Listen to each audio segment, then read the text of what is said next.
of the misperceptions about the South is that it's such a homogenous kind of place that and it used to be. But now that we're seeing the emergence of cities, we're seeing the emergence of kind of the leftovers of the Sun Belt, all of these things. I mean, it's become almost a microcosm of America.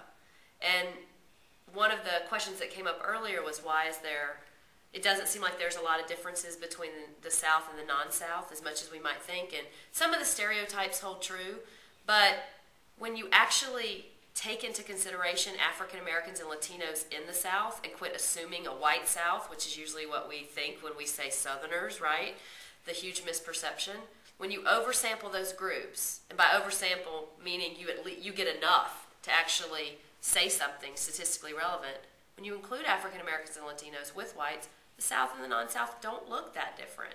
It really does look like the rest of the country, for that part. For the most part. I mean, there's a few, things that are still, I think, cultural leftovers that are race and so on. But it really is, when you separate it out, it's the white South that drives that more extreme behavior that pundits so dramatically talk about. And it's why they were surprised by North Carolina and Florida and Virginia in 2008.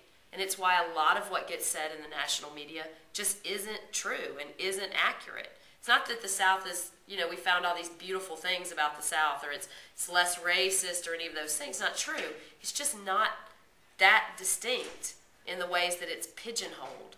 And so if politicians start to realize that and start to kind of quit stereotyping it as this aberrant, separated region that is non-American in some way, and see that what's happening in the South between all the different races is actually the story of the country. In the coming elections, what are the parties going to have to do to not leave those on the table to appeal to African American voters, especially in the South? Well, Obama has already, if you're looking at Democrats, has already established a model of mobilization, so I'm pretty sure they're going to go back to that model of direct contact with African Americans.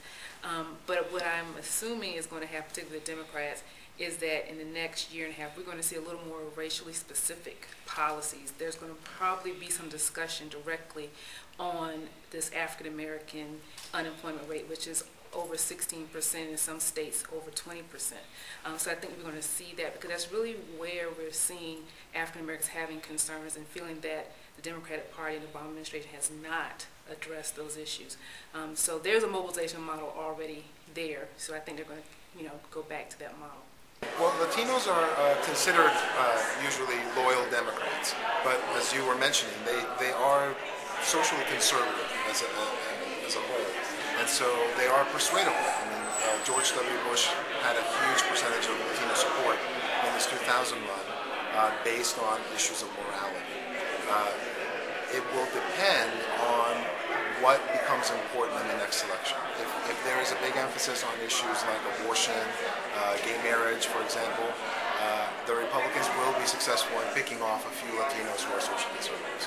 If the issues are more about economics, healthcare, it's possible that the Democrats will actually take the lion's share of the Latino vote. I mean, we've done some other stuff on, Arkansas specifically, not having to do with this poll, looking more at what happened in 2008. And I think it's a mistake of Democratic politicians to write the South off, any states in the South off. Because from what Todd was talking about with why the South started turning towards the Republican Party in the 60s, it wasn't all of a sudden there was some perfect election year where we can sweep the South. It was small, incremental, strategic decisions over a long course of time. So it's a mistake, in my opinion, for Obama not to campaign in Arkansas. Would he have won Arkansas? No. Everything that we know tells us he would not have. Would it have been closer? Absolutely. It was closer in every place that African Americans and young people were mobilized, in every southern state that they were. It almost flipped Georgia. So you have to spend the money, and you have to, in those states, and, mark for long-term change, not just instant change. And when an absence of information is provided, what will happen? Arkansas is the one state. There was absolutely no Obama campaign, no official campaign, not one visit from Obama, Michelle Obama, Joe Biden, or his wife. And it's the one spot in the country on the New York Times map the day after the election that grew increasingly red. It's the reddest part of the country, meaning change from '06 to '08. I mean, it makes a difference.